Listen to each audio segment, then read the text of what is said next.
ये है Qatar. Saudi अरब, Bahrain और यूएई के दरमियान वाक़े दुनिया का सबसे अमीर तरीन कंट्री।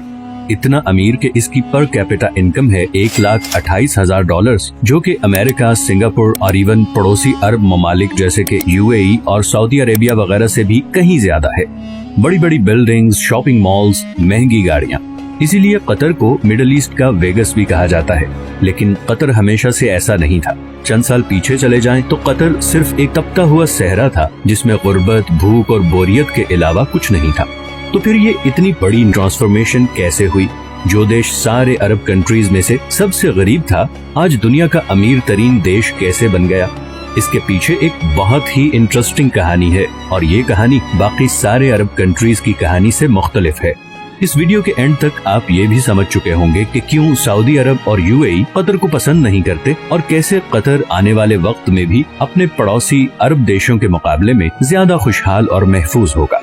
ये कहानी शुरू होती है 1916 में, जब कतर के अमीर अब्दुल्ला अस्सानी ने ब्रिटिश के साथ एक ट्रीटी साइन की, जिसके मुताबिक ब्रिटेन ने कतर को किसी भी जमीनी या समुद्री हमले की सूरत में डिफेंड करना होगा और कतर बदले में अगले 55 साल तक ब्रिटिश कॉलोनी का हिस्सा रहेगा और यहाँ से निकलने वाले हर नेचुरल रिसोर्स में ब्रिटेन का शेयर होगा। 1940 में कतर में सबसे पहली ऑयल फील्ड डिस्कवर हुई। 1960 तक कतर में तेल की खोज और जमीन से निकालने का काम उरूज पे था और कतर के हालात आहिस्ता आहिस्ता बदलना शुरू हो चुके थे, मगर अभी भी कोई बहुत ज्यादा तब्दीली नहीं आई थी। लेकिन फिर 1970 में शेल ऑयल कंपनी ने इस कंट्री का सबसे बड़ा खजाना दरियाफ्त कर लिया, नॉर्थ फील्ड, दुनिया की सबसे बड़ी नेचुरल गैस फील्ड। लेकिन उस जमाने में गैस कोई बहुत ज्यादा प्रॉफिटेबल नहीं थी और उसकी वजह ये थी कि गैस को सिर्फ पाइपलाइंस के जरिए ही दूसरी जगह भेजा जा सकता था और कतर गैस इस्तेमाल करने वाले देशों से इतना दूर था कि वहाँ तक पाइपलाइन पहुँचाना तकरीबन नामुमकिन था।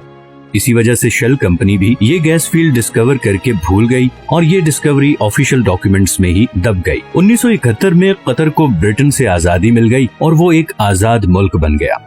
आजादी मिलने के बावजूद अगले 25 सालों में भी कतर के हालात कोई खास नहीं बदले और फिर आया 1995, जब क्राउन प्रिंस हम्माद बिन खलीफा अस्सानी ने बगावत करके अपने ही बाप की हुकूमत का तख्ता उलट दिया और कतर का अमीर बन गया। नए अमीर का एक ही फोकस था और वो था गैस। हम्माद बिन खलीफा ये जानता था कि कतर की तकदीर सिर्फ गैस ही बदल सकती है, इसीलिए उसने एक बहुत ही रेयर टेक्नोलॉजी गैस लिक्विफिकेशन में इन्वेस्ट किया। लिक्विफिकेशन एक ऐसी टेक्नोलॉजी है जिसमें गैस को लिक्विड फॉर्म में कन्वर्ट किया जाता है ताकि उसे ऑयल की तरह शिप्स में दूसरे कंट्रीज तक पहुंचाया जा सके। इस सारे प्रोसेस में गैस को 161 डिग्री पे ठंडा रखना पड़ता है। इसी प्रोसेस पे कतर ने सारी इन्वेस्टमेंट कर दी और आज वो LNG का सबसे बड़ा एक्सपोर्टर है।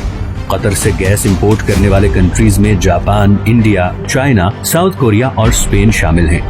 इस तरह बिलियंस ऑफ डॉलर्स कतर में आना शुरू हो गए।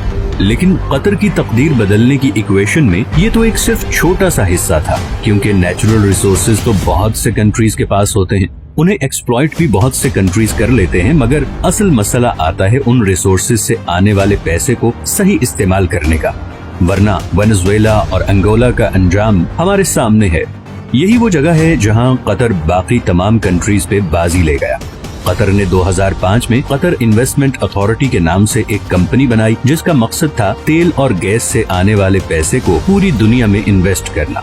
और इसीलिए आज दुनिया के हर बड़े मुल्क और हर बड़ी कंपनी में आपको कतर इन्वेस्टमेंट नजर आएगी, चाहे वो लंदन के बड़े होटल्स, ऑफिसेज और अपार्टमेंट बिल्डिंग्स हों, अमेरिका के बड़े बड़े ऑफिसेज हों या फिर मल्टीनेशनल्स जैसे कि Volkswagen, Barclays bank, Shell, Tiffany and Co या फिर रॉसनेट, रशिया की सबसे बड़ी ऑयल कंपनी। इन तमाम कंट्रीज और कंपनीज में कतर की हैवी इन्वेस्टमेंट्स हैं, लेकिन ये भी कतर की टोटल इन्वेस्टमेंट्स का एक छोटा सा हिस्सा है।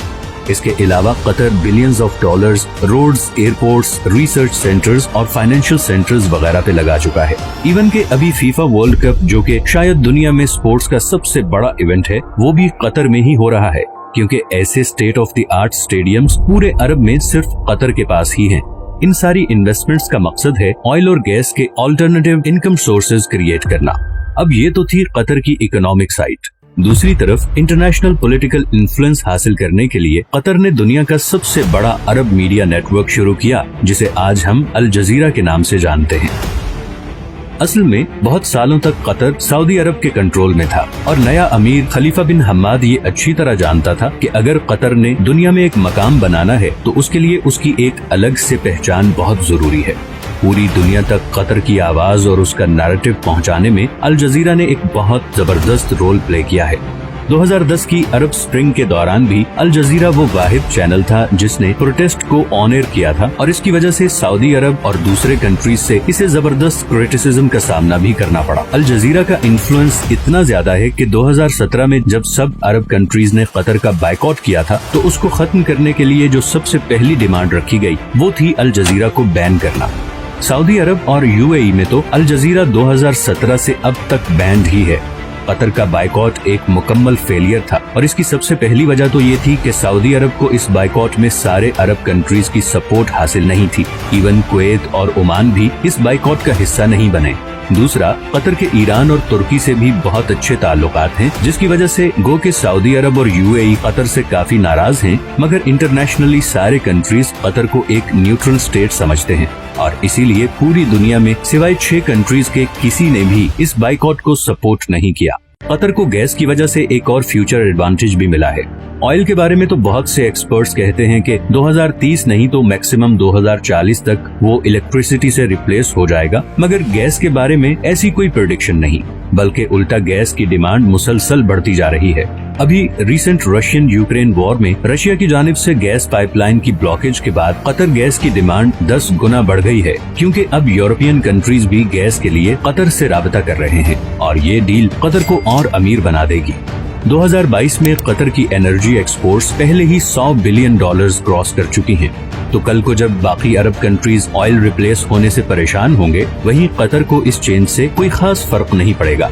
अब कतर में सब कुछ अच्छा भी नहीं है और रिसेंटली वहाँ पे लेबर क्लास की कंडीशन को लेकर काफी सवाल भी उठाए गए हैं, लेकिन स्टिल कतर बाकी अरब देशों के मुकाबले में काफी ओपन स्टेट है, जहाँ मीडिया की आजादी है, इकोनॉमिक कंडीशंस बेहतर हैं और फ्यूचर प्लानिंग भी होती है।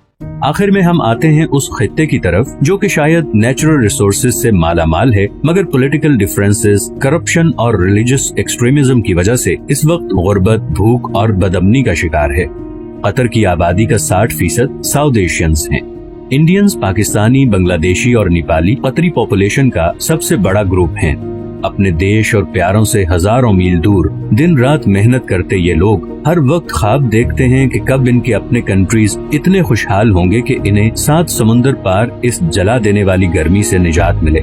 हर वक्त सोशल मीडिया पे लड़ने वाले ये लोग बाहर की कंट्रीज में बिल्कुल मिलजुल के रहते हैं, दुख बांटते हैं और एक दूसरे की मदद करते हैं, लेकिन जैसे ही वापस अपने कंट्रीज में आते हैं तो वही पुराने पॉलिटिकल एजेंडे से मुतासिर होकर एक दूसरे को बुरा कहने और समझने लगते हैं। न जाने ये हालात कब बदलेंगे, कब इस सब कॉन्टिनेंट के लोग ये फैसला करेंगे कि ये पॉलिटिशियंस की डर्टी पॉलिटिक्स का हिस्सा नहीं बनेंगे, इस ब्रेन वॉशिंग से बाहर निकलेंगे, दूसरों को भी इंसान समझेंगे और फाइनली ये फैसला करेंगे कि अब हमें अपने कंट्री को उस मुकाम तक लेके जाना है जहाँ पे आज नॉर्वे और कतर है।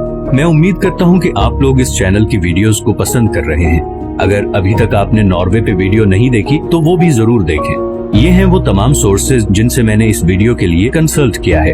अगर आपको ये वीडियो भी पसंद आई है तो इसे लाइक और चैनल को सब्सक्राइब जरूर कर दें, क्योंकि मैंने अभी बहुत से इंटरेस्टिंग टॉपिक्स पे वीडियोस बनानी है, तो आपकी सपोर्ट बहुत जरूरी है। मिलते हैं नेक्स्ट वीडियो में, अपना ख्याल रखिएगा। अल्लाह हाफिज।